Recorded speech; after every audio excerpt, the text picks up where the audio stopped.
Bonjour à toutes et à tous. Je pense qu'on va pouvoir redémarrer. Je vous laisse vous installer.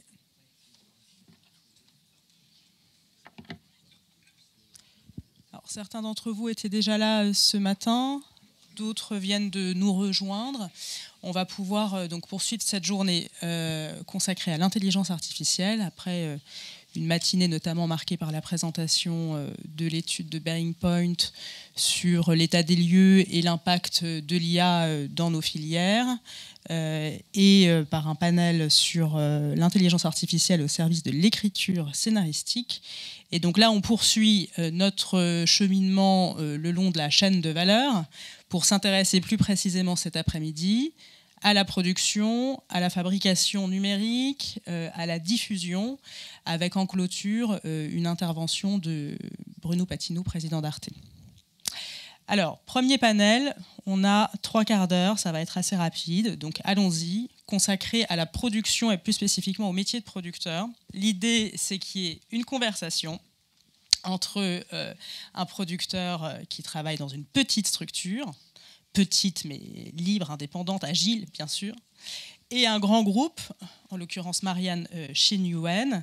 Pierre, excuse-moi, je reviens dans 2 minutes pour vous présenter mieux que ça dans le détail. Mais on part de cette idée, mais on va voir si elle se vérifie ou pas, que l'intelligence artificielle du temps là, de l'IA générative avec la mise à disposition de tous ces outils permet finalement à tous les producteurs, quelle que soit la taille de la structure, d'avoir accès aux mêmes outils, finalement de jouer avec les mêmes armes. Est-ce que c'est vrai? Est-ce que c'est pas vrai? Est-ce qu'il y a des développements internes en cours? Enfin, vous allez nous raconter tout ça de manière très démonstrative, très illustrée. L'idée, c'est que vraiment vous nous disiez exactement comment vous l'utilisez aujourd'hui, comment éventuellement vous pourriez l'utiliser demain, mais dans voilà, cette conversation, dans ce format conversationnel à bâton rompu.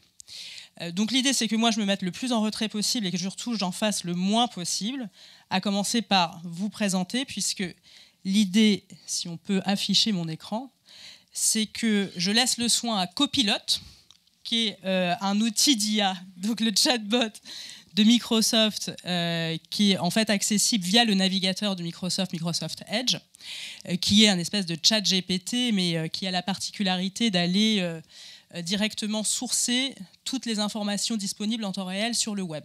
Donc quelque part qui est un complément au moteur de recherche, on peut dire plus spécifiquement. Et donc je vous propose qu'on fasse ça ensemble, en live, demander à Copilot s'il vous connaît, en fait. Voir ce qu'il nous répond. T'es sûr qu'il va pas sortir des vidéos Je sais pas, on va voir. Alors, est-ce qu'on peut afficher l'écran? Voilà, là je suis sur le navigateur Edge. Pardon, j'ai pas de micro. Je lance Copilot.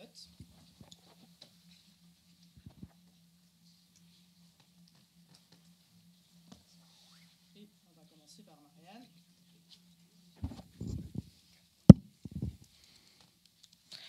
Connais-tu Marianne Carpentier de Newen? Alors. Oui.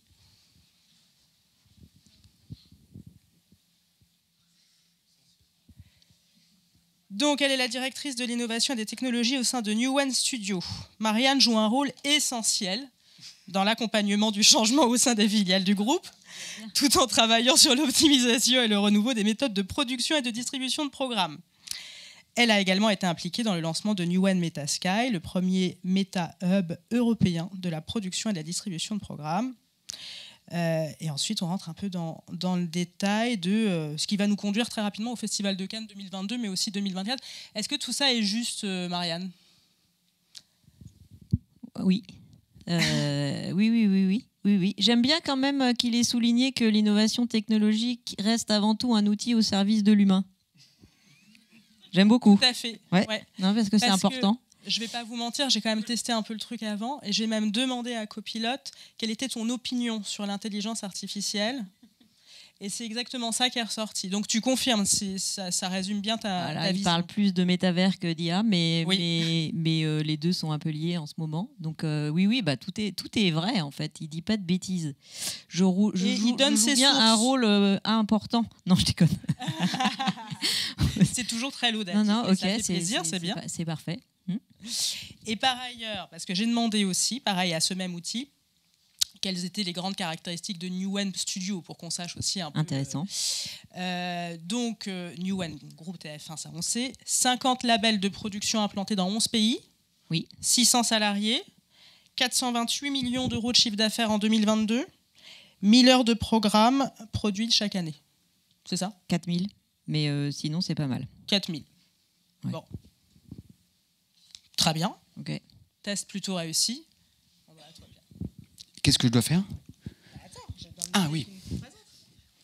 Non mais 1000 ou 4000 heures de programme, c'est quand même pas pareil. C'est pas pareil. Non. Pour ceux qui les produisent, pour ceux... Alors ça dépend de quel programme, je pense. Des programmes... ouais. T'avais fait le test avant avec moi ou pas ? Alors, je te dis pas. Non mais de toute façon, les réponses sont jamais tout à fait les mêmes. Okay. Donc, tu es le fondateur du studio de création Small Bang, établi à Paris en 2012. Ce studio explore les nouvelles formes de narration en fusionnant les mondes physiques et numériques. On a quelques exemples de réalisations au sein de Small Bang. Là-bas, mini-série à l'air libre, J'apprends, une application d'apprentissage, Écoli Lala, le guide de voyage Pays Qatar, Fugue VR, production en réalité virtuelle, Falena, la bande défilée Falena, Morphosis, c'est très complet, hein. Cinema City, Bird Lab. En somme, Small Bang se définit comme un orchestre interactif et un laboratoire d'innovation culturelle et citoyenne, plaçant l'expérience humaine au cœur du parcours narratif et digital. Tu es donc un véritable pionnier dans le domaine de la création multiplateforme. Il fait tout pour être sympathique. Ça te convient ? Bah ouais, je suis assez surpris. C'est cool. Il n'a pas du tout parlé de plein d'autres choses qui m'auraient beaucoup gêné dans le cadre institutionnel. Et c'est tant mieux. Il a su rester poli, courtois. Il est très mondain. C'est parfait. Okay. Tout est vrai, mais tout n'y est pas. Bon, c'est le moment où je vous laisse la main. Hop, je te passe ça, Marianne. On va commencer par présenter des premiers éléments. L'idée, c'est que vous puissiez quelque part un peu itérer sur les deux principaux champs qui nous semblaient effectivement recouvrir l'utilisation de l'IA dans le métier de producteur. D'une part, tout ce qui concerne le pur développement de projets au sens recherche artistique, recherche visuelle, recherche scénaristique. Et d'autre part, tout ce qui concerne évidemment le financement, la recherche de financement, et donc finalement la capacité à utiliser ces outils qui facilitent aussi le fait de pré-marketer en quelque sorte un projet qui est encore à l'étape de la pré-production. Marianne. Oui, parce que ce matin, on a vu que effectivement l'écriture, c'était le démarrage du travail, et donc c'est intéressant de voir comment les auteurs se saisissent des outils d'IA. Mais d'un point de vue producteur, le démarrage, entre guillemets, avant même de commencer à écrire, c'est la vente. Avant même d'avoir écrit parfois quelques lignes, juste la vente d'un projet. Et donc, pour deux raisons, on a fait le choix, nous, chez Newen, de démarrer à intégrer de l'IA dans la partie dev. C'est parce que, question des droits, en fait... si je ne sais pas qui a les droits de ce que je suis en train de fabriquer, il est hors de question que je diffuse quoi que ce soit avec. Ça, c'était il y a 6 mois, donc ça a peut-être un peu évolué depuis. Mais c'était le démarrage de notre réflexion, c'était ça. Et 2, ce qui est dur aujourd'hui, c'est pas tant que ça de fabriquer des programmes, parce que ça, en France, on sait plutôt bien le faire. Enfin, on sait même très bien le faire, qu'on ait ou pas des outils, technologiques ou pas.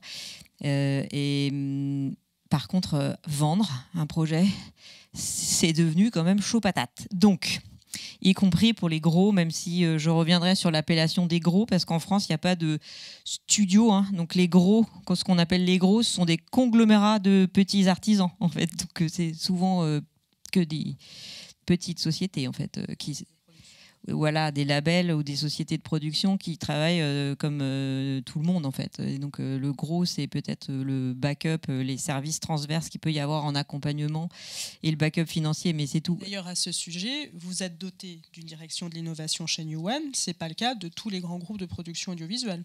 Vous êtes assez pionnier, pour le coup, dans ce domaine. Oui. Oui. Oui. Elle existe depuis quand, cette direction ? Elle existe depuis le confinement. Où pendant le confinement, je me suis tellement ennuyée que j'ai fait plein de choses en fait dans ma campagne. Et du coup, là-haut, ils ont dit tiens, qui est cette personne ? C'est intéressant. Il ne faut pas qu'elle reste dans sa campagne parce que j'habite pas Paris. Et donc, ils m'ont remonté au niveau corp et ils m'ont dit vas-y, fais tes trucs. Et comme c'était pendant le confinement, tout le monde s'en foutait un peu.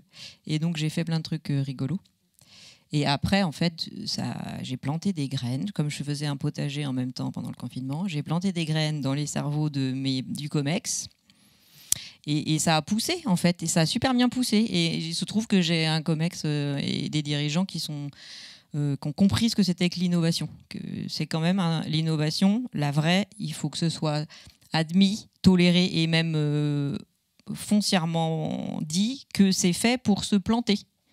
Et donc, je ne vais pas générer du chiffre d'affaires. Je vais tenter des choses qui, 2 fois sur 3, ne vont pas marcher et ne vont rien amener à la boîte. Donc, il faut planter pour se planter. Ouais, c'est des processus itératifs. Il faut que ce soit absolument compris que ça peut, probablement même, ça ne va pas marcher.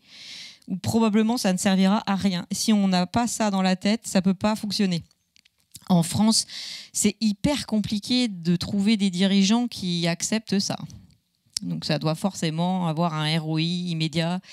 Il se trouve que parfois, ça en a, là, notre métavers, il y a eu un ROI immédiat, mais parfois, on ne sait pas du tout où on va. Si on n'a pas ça comme dans la tête, ça ne peut pas marcher. Je pense que c'est pour ça en France, en dehors des boîtes techno, où ça, c'est la base, je vois là chez MacGuff, c'est forcément comme ça qu'ils travaillent. On essaye, on tente des trucs et donc il y a forcément du déchet. Mais quand on est dans des boîtes de production ou de création artistique, il faut qu'il y ait de la rentabilité tout de suite. Bon. Voilà, c'est un peu comme ça que c'est né. Donc après, j'ai pris toute la place que je pouvais prendre. Voilà. Mais c'est tout petit en fait. Hein. C'est une petite équipe toute agile et qui essaye de capter un peu... vers où il faudrait emmener le marché de l'audiovisuel et de l'entertainment pour que ce ne soit pas un futur trop pourri qui nous attende demain. Parce que contrairement à ce qui a été dit ce matin, il y a un monsieur qui a demandé si on pouvait prédire le futur. C'est hyper intéressant avec de l'IA.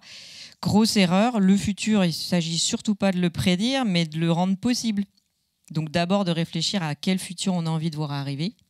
Comme ça, on travaille dans le bon sens et on va vers un futur chouette, plutôt lumineux et pas rempli de choses horribles. Voilà, c'est un peu ma vision de la chose. Je m'éloigne déjà vachement du sujet, mais... Non, mais aujourd'hui, l'essentiel de vos activités, c'est quand même toutes ces recherches autour de l'intelligence artificielle. Il y a eu une grande période métaversique. Notre métavers, il existe toujours. On fait plein de choses dedans. On fait beaucoup d'expériences sur l'humain. C'est mon petit cobaye. Je le dématérialise parce que quand il perd son image physique, il devient beaucoup plus intéressant. Les hommes qui n'ont plus de posture managériale, les femmes qui prennent plus la parole, les jeunes des cités qui s'expriment beaucoup plus librement, les acteurs qui deviennent d'autres personnes parce qu'ils ne gèrent plus leurs images dans des mondes virtuels quand ils sont en avatar. C'est socialement hyper intéressant. Donc ça permet de faire des choses. Ça permet de travailler aussi à distance, ça permet de travailler en copro quand on est en copro international avec l'Angleterre, le Danemark et la Belgique. C'est compliqué de se faire des réunions de travail. Les Teams, on n'en peut plus. En plus, c'est schizophrénique de voir son visage quand on se parle. Et donc, dans un métavers, c'est pas le cas. Donc, il y a plein de choses hyper intéressantes. Donc, on continue. Et quand on rajoute des briques d'IA là-dedans, on commence à pouvoir créer en temps réel, tous ensemble, des choses. Donc, ça devient très, très intéressant. Donc, oui, le métavers, c'est quand même une brique qu'on exploite beaucoup. Et là-dessus, depuis 6 mois, en fait, non, depuis 2018, on a intégré de l'intelligence artificielle dans nos process de fabrication. C'est-à-dire que vraiment, sur les quotidiennes, principalement, qui sont des grosses industries, où on doit délivrer 260 épisodes par an, on avait besoin d'optimiser nos process de fabrication. Donc, on a mis en place des outils qui intègrent de l'intelligence artificielle, mais pas générative, juste de la gestion de données, on va dire, pour simplifier à mort. Ça, déjà, ça a été un gros chantier. Et quand est arrivé le confinement, ça nous a permis, on était entièrement dématérialisés, on n'imprimait plus une seule feuille de service, tout est sur les téléphones de tout le monde, y compris les textes des acteurs en temps réel quand ils sont modifiés. Donc, en fait, ça change la vie de travailler comme ça. Ça, c'est grâce à de l'IA qu'on peut optimiser nos plans de travail en fonction de la dispo des comédiens, des plateaux, des décors, enfin de tout en fait. Et en un bouton, on peut refondre complètement un plan de travail. Donc oui, ça c'est intéressant. C'est de l'IA mais pas générative. Et il y a 6 mois, on a monté un groupe de travail. Vraiment parce que je sentais arriver cette vague, j'ai senti arriver cette vague, je sais pas me l'expliquer, mais parce que je renifle beaucoup ce qui se passe un peu partout. Et donc on a monté un groupe de travail pour travailler le sujet. Mais quand je dis un groupe de travail, j'ai mis dedans les RH, le juridique, la com, la prod évidemment, et l'animation, parce qu'on a une grosse filiale d'animation. Et on a touillé, et on a dit tout ce qu'on pensait tous, et on a ratissé tout ce qu'on pouvait ratisser, et on a commencé à sortir des guidelines et à tester plein de choses. Et en fait, en testant, on s'est rendu compte de l'intérêt de certains outils pour certains métiers, et qui étaient complètement différents. La com et le marketing avaient des besoins complètement différents de l'animation, qui étaient complètement différents de mes producteurs de documentaires, qui étaient complètement différents de mes producteurs de flux et qui étaient complètement différents de mes producteurs de fiction, qui ont été les derniers à lever la main. Mais tout ça, en fait, était super intéressant parce que du coup, c'est des métiers qui sont venus nos cas d'usage. Donc on a dit, OK, donc commençons à jouer avec ça, mais comme la partie juridique n'était pas réglée, on va se restreindre pour l'instant à la partie développement. Donc, je reviens au démarrage. Qu'est-ce qui est dur dans le développement? C'est de vendre un projet. Donc, pour pouvoir pitcher différemment, en dehors d'aller pitcher dans mon métaverse, ce qui est chouette, ce qui est fun aussi à faire, mais j'aimerais bien avoir des pitch decks un peu plus sympas quand je vais voir un diffuseur, que mon PowerPoint avec des images, des moodboards avec des images piquées dans Google à droite à gauche, donc respect des droits d'auteur au secours. Et donc, est-ce qu'on ne peut pas commencer à réfléchir comme ça et à utiliser des outils, quels qu'ils soient? Donc, on a tout essayé. Et donc, oui, instant démo, Jérôme Bonaldi sort de ce corps. Alors, donc là, on va être sur ChatGPT. C'est le premier truc qu'on a essayé.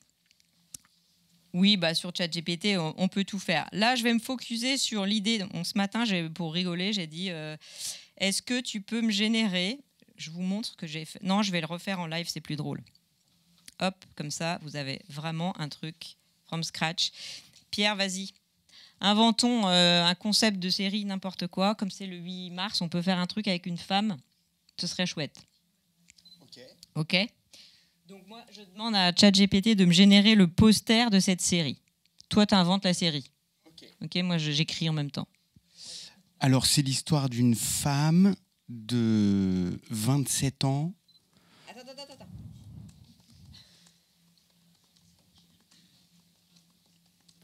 Qui a un food truck vegan et low-tech.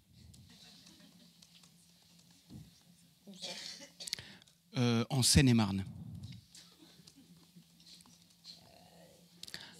Cite-moi un bâtiment représentatif de la Seine-et-Marne. Dans le château de Fontainebleau. C'est en Seine-et-Marne.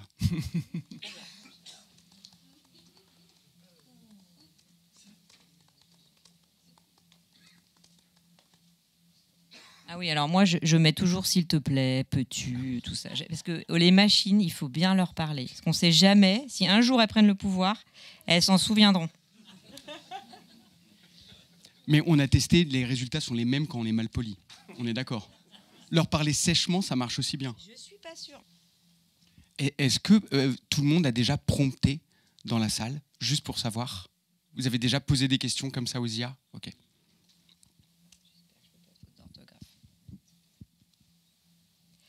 Ah bah oui, là, je lui ai carrément demandé de me générer l'image. Parce que ChatGPT, grâce à DALL-E qui est incorporé dedans, peut générer une image. Donc, il va me générer directement l'image.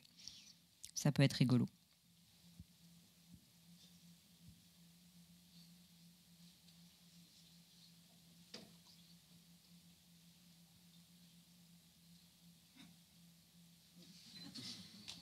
C'est pas trop déconnant. On peut faire le test dans Midjourney, qui est un autre outil, pour que vous puissiez voir un peu la différence. Donc, premier biais cognitif des IA, comme vous pouvez le remarquer, quand on dit une femme, elle est blanche. Voilà. Et blonde et maigre. Et Midjourney a plutôt tendance à rajeunir les femmes, à vieillir les hommes. Enfin, il y a beaucoup de biais cognitifs dans la génération d'images.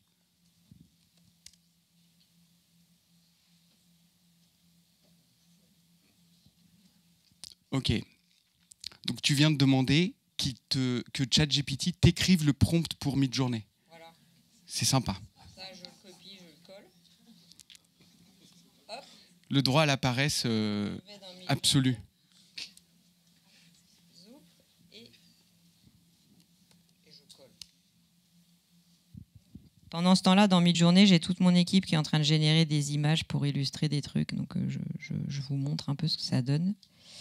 Voilà, il s'éclate. Donc là, illustrer la bioluminescence grâce aux champignons magiques pour les éclairages des villes. Mais c'est pas du tout déconnant, c'est un truc qui existe. Et on n'a pas d'image parce que ça existe, mais c'est pas encore là.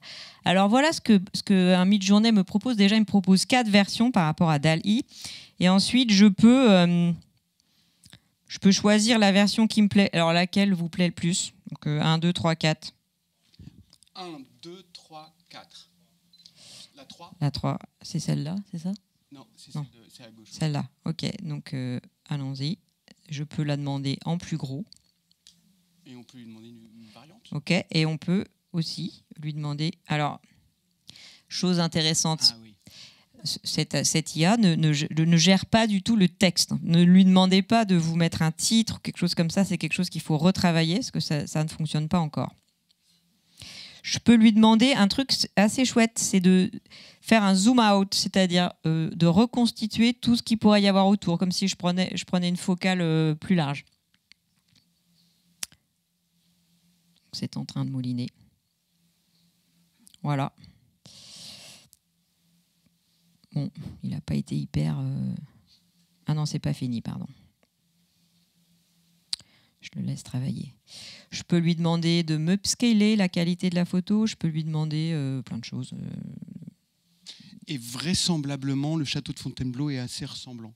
Je sais, il faudrait qu'on vérifie, mais... Alors, ce matin, j'ai fait un test sur un autre prompt pour voir si ça marchait, où je demandais de me faire une affiche pour une série avec une femme aveugle qui serait policière et qui résoudrait des enquêtes à Marseille. Voilà, ça me sort ça. J'aime bien. Hein. Tu as demandé un style graphique? Non, j'ai même pas demandé de style graphique. Le style. Non. Mais ce qui m'a bluffé, parce qu'en fait, ce qui est intéressant, c'est que quand on utilise régulièrement cet outil, la vitesse de développement de l'outil est telle que on s'auto-bluffe à chaque fois qu'on l'ouvre. C'est-à-dire que ce qui m'a bluffé, c'est que j'ai demandé de m'écrire un prompt pour pouvoir générer une image sur un outil de génération d'images, ok. Et il m'a sorti un concept de série. Donc avec, je vais vous montrer parce que c'était assez bluffant. Il m'a carrément sorti, voilà, Blind Detective, le titre et tout, voilà, Sightless Justice, Marseille. Alors en anglais parce que j'avais demandé en anglais, mais voilà, le titre, la description, les éléments visuels qu'il faudrait mettre sur l'affiche. Voilà, c'est assez précis en fait dans tout ce qui m'a sorti, alors que j'ai juste demandé ça. Peux-tu me rédiger un prompt en anglais pour générer l'affiche d'une série qui parlerait d'une femme aveugle et policière? Bon, ok. Et il m'a créé quand même pas mal de trucs. Bon, voilà, ça c'est un outil. Conception marketing. Exactement, qui permet quand même d'illustrer. Alors après, il y a d'autres outils qui permettent d'animer ces affiches. Par exemple, Runway, qui est un outil qui permet d'animer pendant quelques secondes. Si je veux mettre des nuages dans le fond d'écran là et que en fait on voit les nuages qui bougent, je peux moi-même. Hein, je suis pas du tout une geek, contrairement à ce qu'on pourrait penser. Moi-même, je peux animer une petite image. Et donc, je peux vite me faire un dossier de présentation avec une ambiance graphique. Et ça, en fait, pour en avoir discuté avec des réalisateurs, avec des auteurs, avec des talents qui ont des projets en tête, c'est génial. Parce que ça leur permet d'arriver en disant, voilà l'ambiance que j'imagine pour cette série. C'est hyper dark ou c'est hyper lumineux. C'est hyper lumineux, mais ça parle d'un truc hyper dark ou l'inverse. Et donc, ça permet d'amener un mood rapidement, et on s'est rendu compte en l'utilisant que au-delà de, oui, quand je vais voir mon client et que mon client, faut pas que j'appelle comme ça, quand je vais voir ma chaîne et que je lui montre mon projet, évidemment que c'est plus facile pour eux de se projeter dans le projet fini, mais ça permet aussi de travailler de manière complètement différente. Avant, c'était la misère de se mettre d'accord sur un projet, même quand il était super écrit, c'est-à-dire que même avec plusieurs épisodes, c'était très compliqué qu'on ait tous la même conception entre le diffuseur, le directeur du marketing qui s'occupe de la promo de la série, la directrice des acquisitions qui s'occupe de éventuellement trouver des coproductions avec des étrangers, le réalisateur, le scénariste, le producteur, voire les coproducteurs, chacun avait sa propre idée de la série. Et quand on essayait de sortir un brief unique pour une agence de créa, par exemple, on n'y arrivait pas. Alors que là, maintenant, les agences de créa, on ne les a pas supprimées, on travaille toujours avec eux. D'ailleurs, beaucoup ont intégré les outils d'IA dans leur process de travail. Mais on est capable de leur fournir des briefs beaucoup plus précis, avec des refs qui correspondent vraiment à ce qu'on veut faire et pas avec des images piquées dans des blockbusters américains. Donc je trouve que c'est beaucoup plus intéressant de pouvoir travailler comme ça. Et ensuite, deuxième effet qui se coule, ça va beaucoup plus vite.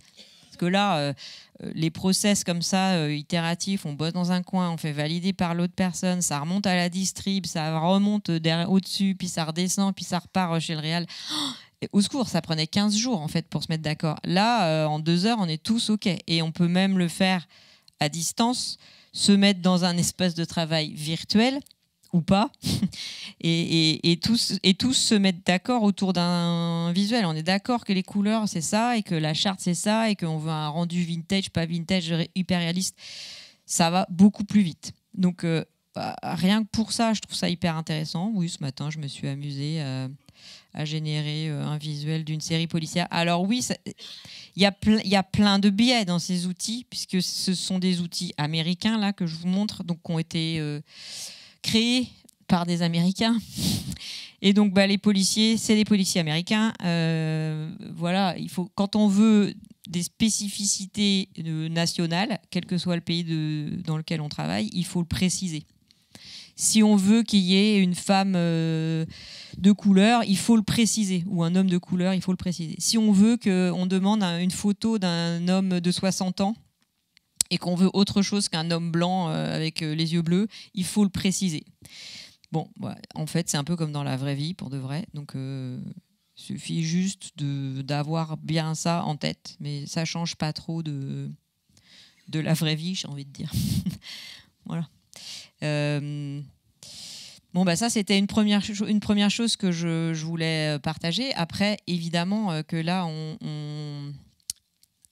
ce que je vous montre aujourd'hui, c'est déjà obsolète, entre guillemets. C'est-à-dire que j'ai le sentiment que les talents, les auteurs, les réalisateurs ont déjà pris, alors peut-être pas à 100%, même loin de là, mais en tout cas, beaucoup ont déjà pris ces outils en main, travaillent avec, et dans tous les pays. En Angleterre, c'est déjà le cas. Ils travaillent vachement avec ça, même dans le flux, en Espagne, au Portugal, dans les pays nordiques aussi. En fait, ils utilisent déjà beaucoup ces outils-là pour préparer leur dossier de présentation de leur projet. Et après, là, ça arrive là maintenant de qu'est-ce qu'on fait aussi de ces outils-là en production. Est-ce qu'on peut les intégrer? Là, en fait, on est dans la phase de réflexion. Donc, très vite, on va soulever le sujet juridique. Voilà, on est tous en train de se poser des questions. Mais voilà, en fait, cette première étape-là, les gens qui ne travaillent pas comme ça, je suis sûre que tout le monde bosse déjà un peu comme ça, mais ceux qui ne le font pas, il ne faut pas traîner là, il faut y aller maintenant. Parce que là, l'étape, elle est déjà après. On est déjà en train de se dire comment on fait pour produire avec ce type d'outils, pour produire intelligemment. Et je reviens sur ce que je disais avant. Le futur, c'est ce qu'on a envie qu'il devienne. Donc, si on ne veut pas faire des choses horribles, il faut réfléchir à comment on peut faire les choses bien avec ce type d'outils. C'est pas comment on fait. Est-ce qu'on travaille avec ce type d'outils? C'est pas la question là. C'est plutôt comment on fait les choses bien avec ce type d'outils, parce qu'ils sont là et ils sont utilisés. Et sur le terrain, on se rend compte que c'est pas les producteurs qui utilisent ces outils, très clairement, ce sont les scénaristes, les chefs déco, les accessoiristes, les graphistes, les designers, tous ces gens-là utilisent déjà les outils.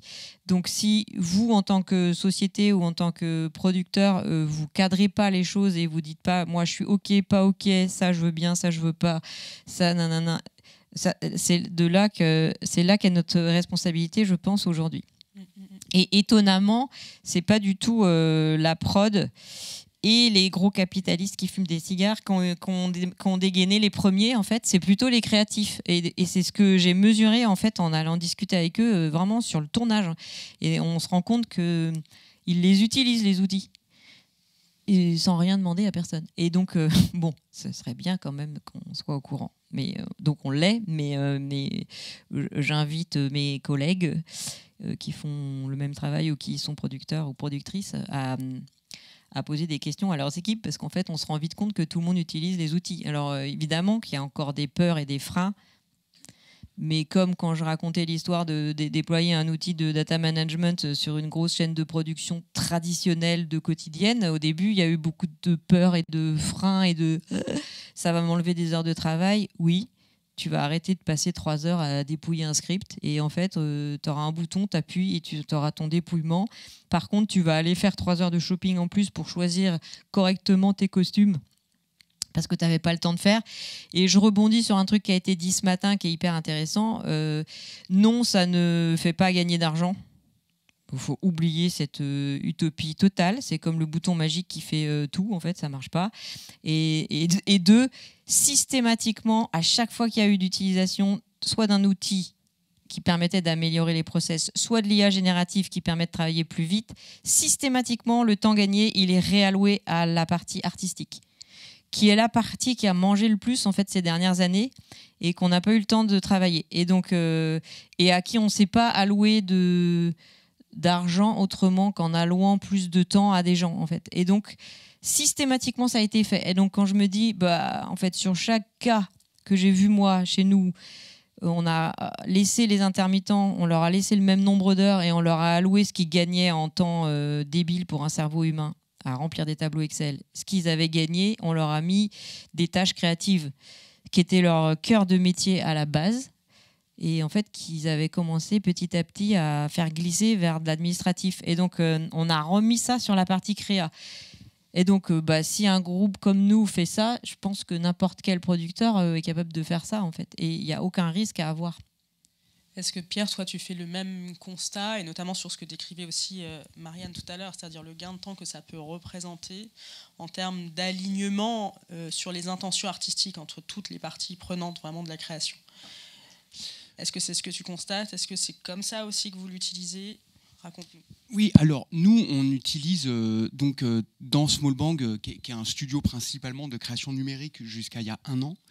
En fait, depuis 1 an, on développe des univers de séries qui sont destinés aux plateformes et aux diffuseurs en prise de vue réelle.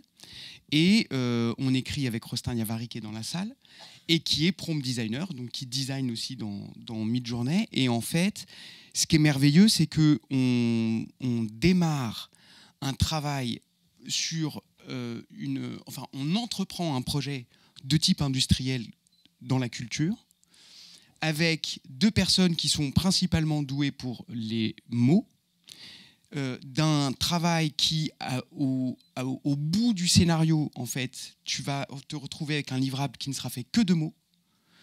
Et à la fin, on parle quand même d'une œuvre qui n'est faite que d'images et de sons.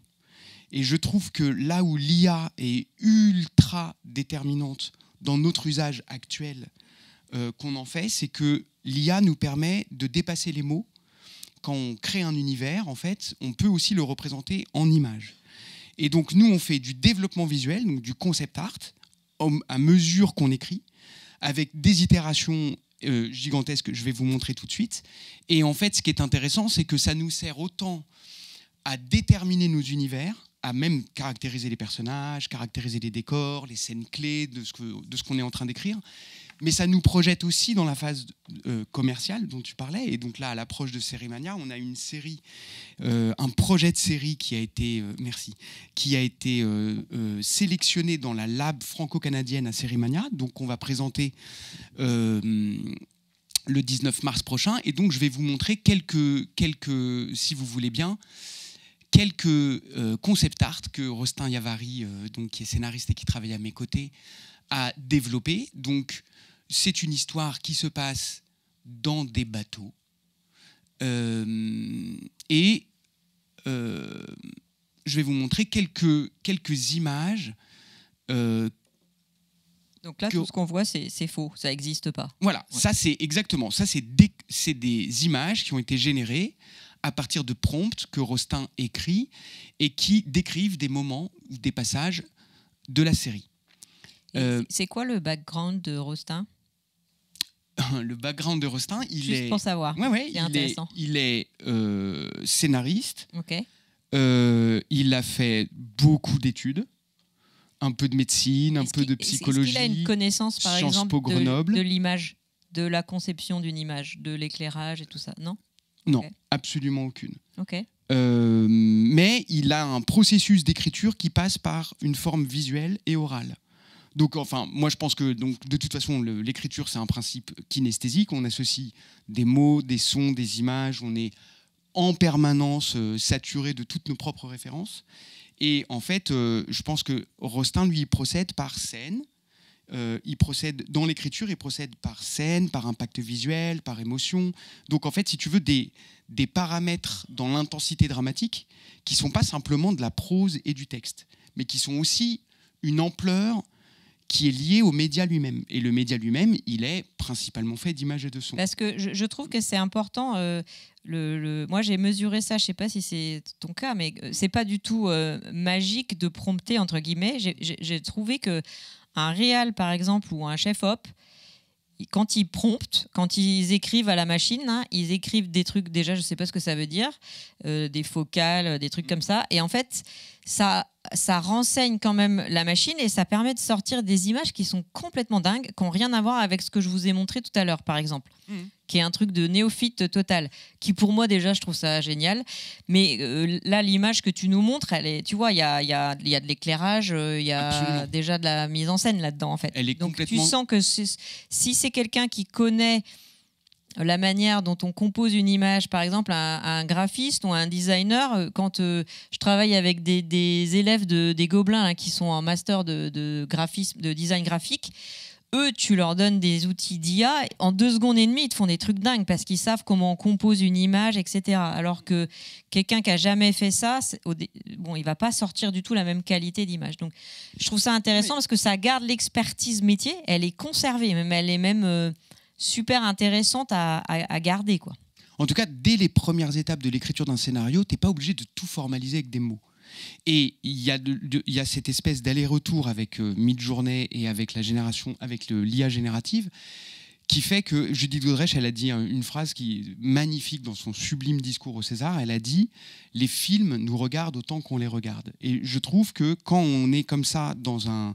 Simon Buisson en parlait vachement bien ce matin. Quand on est dans une espèce d'intimité avec une machine entraînée à être un super moteur de recherche qui compulse toutes les connaissances humaines accumulées jusqu'à aujourd'hui, juste cette phrase, pour moi, elle est complètement utopique, elle est foncièrement encyclopédique. Ce qui est hyper intéressant, c'est d'avoir avec Midjourney un aller-retour qui permet, par exemple, donc ça c'est une de nos personnages principales, et en fait, Midjourney n'est pas capable de tout à fait reproduire les mêmes visages. Pour l'instant, c'est très compliqué de lui dire bon ben ok, ça c'est Philomène, donc ça c'est notre personnage qui s'appelle Philomène. On va dire ça c'est Philomène, maintenant on garde Philomène et on va continuer de développer visuellement le projet. Ça c'est pas encore possible. En revanche, il y a plein de versions possibles de Philomène. Et nous, on a en fait c'est la même description convoque tous ces visages, toutes ces expressions, etc. Et en fait ça nous questionne nous-mêmes sur ce personnage. Et en fait, ça nous fait aborder d'une autre manière. Ça nous permet de l'interroger d'une autre façon. Virginie, ce matin, dans la passionnante table ronde des scénaristes, disait qu'elle avait fait cette expérience complètement inouïe de dialoguer avec les personnages qu'elle avait écrits et créés grâce à l'intelligence artificielle. Je trouve que ça, en fait, ça continue d'être une espèce d'écho de l'élan créatif. Et pour moi, ça ne remplace pas le travail de quelqu'un. En fait, ça consolide une inspiration. Ça vient muscler, transformer une inspiration. Et ce qui est bien, c'est que moi, dans le rôle à la fois de co-auteur de la Bible avec Rostin, et ensuite, je me contenterai de produire, et des scénaristes rejoindront Rostin pour écrire les dialogués. Mais moi, dans mon rôle de co-auteur de la Bible, je trouve que c'est hyper intéressant parce que je peux, de l'écriture, faire le raccourci qui va au marché, au festival, au pitch deck, aux ingrédients dont on va avoir besoin pour vendre le projet. Et je trouve que, en fait, c'est pas compliqué. Smallbang n'avait pas les moyens, dans les phases de développement, de payer des concept artistes. En fait, ça, c'est de l'argent que la société n'avait pas. Aujourd'hui, avec un abonnement à Midjourney, c'est une compétence qui est acquise de façon définitive, pour peu que cet outil continue d'exister. Et je trouve que c'est hyper intéressant parce que ça me rappelle quand, en 2014, moi j'ai fait mon premier projet sur Unity 3D, qui est un moteur de jeu vidéo. En fait, c'était la première fois que des tout petits acteurs du jeu vidéo avaient accès au même type d'outils que les grands acteurs du jeu vidéo. Et en fait, jusqu'alors, jusqu'à Unity et Unreal, en fait, les grandes maisons de jeux vidéo, Ubisoft, Electronic Arts, Blizzard, avaient leur propre moteur de jeu qu'ils avaient développé, qui avait coûté des millions d'euros et qui était du secret industriel. Et puis tout à coup, tu avais au milieu du jeu, pour tout le monde, accessible, un outil, Unity 3D ou Unreal, qui a permis en fait l'essor de la scène vidéoludique, pas simplement indépendante, mais en fait l'essor de la scène vidéoludique du casual gaming. Ce qui remplit nos smartphones, c'est bien souvent des jeux qui ont été faits par des petites structures qui ont eu tout simplement accès aux mêmes outils que les grosses. Et aujourd'hui, avec ces IA, on en est là. C'est hyper intéressant parce qu'on va dans 8 jours à Sérimania. On va faire 3 pitch decks, donc enfin, en anglais, en français, bref, on va sortir 10 dossiers. On n'est pas du tout, par rapport à un temps normal, on est très en retard, mais par rapport à Midjourney et à ce qu'on doit faire, tout va se jouer la semaine prochaine. Et tout va se jouer la semaine prochaine et plus on va commencer tard à faire les pitch decks, et plus on aura été loin dans l'écriture. Et ça aussi, pour moi, c'est quelque chose de précieux, parce qu'avant un festival, il fallait peut-être boucler les choses 3 semaines à l'avance, 1 mois à l'avance, parce qu'il y avait les graphistes, parce qu'il y avait plein de choses qui faisaient que tu industrialisais d'une certaine manière ta capacité commerciale avec des supports commerciaux pour vendre tes projets. Et là, moi qui suis pas du tout last minute, on peut se le permettre d'être last minute, parce que on va pouvoir générer des images jusqu'au dernier jour et on va pouvoir améliorer les choses et les modifier. Je trouve ça hyper intéressant. Ce que je voulais dire, c'est que ce matin, en fait, au début, je devais prompter exactement comme Marianne a fait, mais du coup, je me suis dit, mais non, c'est Rostin qui prompte. Et en fait, je pense que ce que je voulais dire aussi, c'est que c'est un long apprentissage, que ça fait 1 an que Rostin prompte sur Midjourney, que en fait, c'est super si dans vos équipes, il y a 1 personne ou 2 personnes, parce qu'ils ont l'appétence, la curiosité, l'envie, mais qu'en fait, il faut s'entraîner. C'est hyper important. Et là, par exemple, Midjourney, la 6e version, donc là, on est à la V6 de Midjourney, et entre Midjourney, la version 5 et la version 6, en fait, Midjourney comprend beaucoup plus de choses de notre propre langage. Et donc, ce que Rostin me disait, c'est que il faut arrêter de lui parler comme un bourrin, il faut être beaucoup plus subtil dans les prompts, parce que si tu fais les mêmes prompts que la version d'il y a 2 mois, en fait, tu vas avoir des images complètement approximatives, alors qu'elles étaient très bien dans la version précédente. Et du coup, enfin voilà, ce que je veux dire, c'est que c'est une vraie compétence, ça s'acquiert, et il faut s'entraîner, c'est hyper bien. Et au-delà de la puissance... Simplement pour vous dire que le temps file, on savait que ça serait très court. On va prendre 2 questions de la salle, mais ensuite on devra conclure. Et vas-y. Ben, je vais vous montrer un petit film quand même que ma petite équipe a fait toute seule en 3 jours pour faire la promo d'un concours qu'on a lancé cette année et dont la finale va avoir lieu à Sérimania, où on faisait un appel à projet de séries télé et on demandait aux talents de nous présenter, pour soumettre leur projet, des trailers de 1 à 3 minutes réalisés avec de l'IA, de leur projet de série télé. Et donc, on en a reçu un paquet du monde entier, des trucs plus ou moins bien. Mais en fait, quand même, globalement, plutôt que de recevoir un document de 14 pages à lire et de recevoir un trailer de 1 minute 30, en fait, déjà, pour choisir des projets, c'est beaucoup plus efficace. Et de deux, il y avait dans le lot des choses super chouettes. Donc, je vous invite à venir le 19 mars à 14h pendant Sérimania voir la finale de ce pitch contest qui va avoir lieu en live, en plus avec les auteurs qui vont venir en vrai pitcher leur projet devant le parterre des producteurs de chez nous. Mais quand même, globalement...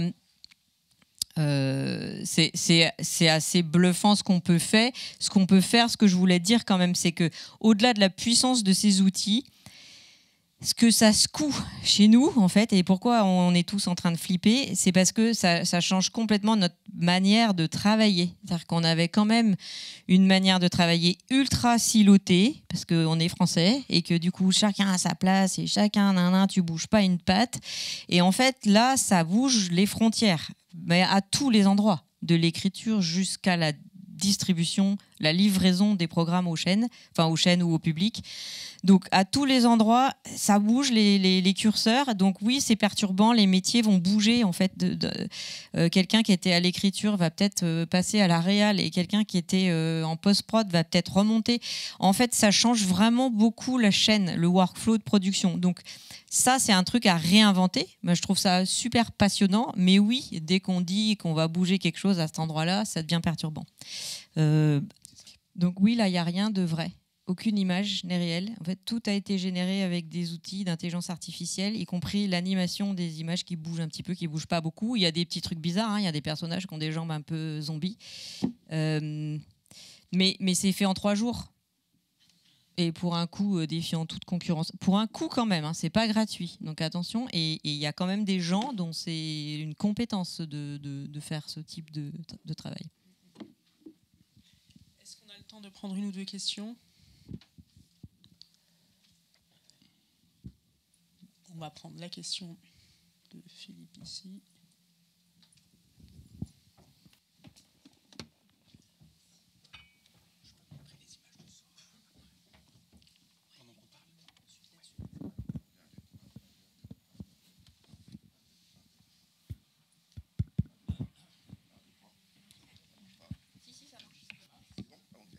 Oui, bonjour, Philippe Laurent Chalet, journaliste. Désolé, j'ai 60 ans, j'ai les yeux bleus, je suis en plein mainstream. Je suis navré. Mais merci pour cette présentation. Oui, j'ai une petite réflexion sur ce que vous avez présenté, la façon dont ça affecte les métiers. Moi, une réflexion sur le parallèle avec la composition musicale. Où en fait, il y a l'âge d'or d'Hollywood, un compositeur jouait 2 notes au piano et après, le réalisateur se retrouvait avec l'orchestre symphonique et on entendait la musique à ce moment-là.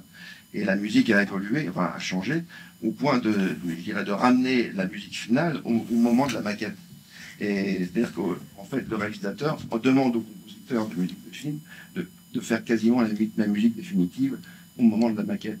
Est-ce que c'est pour vous une analogie? Est-ce que c'est un peu ce qui est en train de se préparer sur la création du contenu? On le voit déjà avec les bandes annonces. Est-ce que c'est un mouvement qui va continuer peut-être jusqu'à finalement qu'il y ait de moins en moins de frontières entre la maquette et le produit final? Et je profite juste que j'ai le micro pour ceux que ça intéresse. Le mercredi prochain, donc le 13 mars, ce sera la journée intelligence artificielle à la Cinémathèque. Voilà, je fais la parenthèse. Merci pour ce temps. Est-ce que la question finale, c'est est-ce qu'on va vers une maquette presque def? En tout cas, mais ça, c'était même avant que ChatGPT ne débarque. En fait, les prévisions sont que la partie pré-prod grossit et que la partie tournage diminue et que la partie post-prod regrossit. Et donc, au final, c'était les prévisions en 2020 du marché, enfin de la manière de fabriquer des contenus en 2030. Je pense que ça a bougé depuis. Mais de toute façon, le plus il y a de maquettes avant de tourner ou au démarrage, le mieux la série est à la fin. Le vrai problème étant le financement de ces maquettes. En France, on n'a pas le financement pour la pré-prod. On a le financement quand on part en tournage ou quand on lance l'anime, quand on fait de l'animation. Et du coup, on réduit la partie préparation. Mais si ça bouge un petit peu, oui, plus on aura une maquette de préparation, plus on aura des storyboards. Et oui, évidemment, si on peut tout storyboarder avant, évidemment que le projet final, il est mieux. Enfin, ça c'est toujours le cas. Et on ne le fait pas parce qu'on n'a pas le temps, pour cette raison-là aussi. C'est que l'écriture, elle est finalisée très tardivement par rapport au lancement du tournage, donc on n'a pas le temps de faire cette prépa. Et où on n'a pas le financement. Mais oui, je pense que ça ne peut que amener de la qualité, de ramener de l'artistique au démarrage. Plus il y en a, plus on est d'accord sur le projet tous ensemble avant de partir en tournage, mieux c'est. Pardon, et juste pour compléter, je trouve que l'exemple que vous donnez est hyper intéressant parce que il faut vraiment être réalisateur pour, à partir de simplement quelques notes de piano, se projeter dans un orchestre symphonique. Et je crois que c'est ça que ces outils nous permettent aujourd'hui, c'est qu'il y aura de moins en moins besoin de se projeter, on sera de plus en plus capable d'immerger dans le projet fini, alors qu'on est aux toutes premières étapes de conceptualisation et d'élaboration du projet. Ça, je trouve que c'est très précieux dans le partage de vision, qui est un truc très compliqué avec les œuvres d'art. Oui, je voulais vous montrer... Ouais. On n'a pas le temps de prendre et en attendant que tu lances ton film, quand même, globalement, l'industrie de la musique a toujours amené les innovations. C'est toujours par là que c'est arrivé. Donc, je pressens, moi, que c'est par la voix, hashtag la musique, mais par la voix que les prochaines innovations vont arriver et pas par l'image. Merci. Alors, je ne sais pas si vous les avez vus, mais en fait, donc, il y a Sora qui est exactement comme Midjourney mais appliqué aux vidéos, qui est pour l'instant en phase de test. Et en fait, OpenAI, ils publient les tests qu'ils font sur Sora et ils publient avec les tests les prompts. Donc c'est vraiment hyper intéressant. Vous pouvez les suivre sur Instagram et vous pouvez commenter et faire des feedbacks sur ces prompts. Je voulais juste vous montrer, désolé pour ceux qui l'ont déjà vu, c'est sorti il y a une dizaine de jours, la dernière séquence qu'ils ont montrée et qui montre en fait là où on va. Et je trouve que ça vous allez voir, vertigineux, mais en fait on est avec une vidéo qu'on a tournée, nous utilisateurs, on upload la vidéo dans Sora. Et donc, la vidéo qu'on upload dans Sora, c'est celle du haut. D'accord ?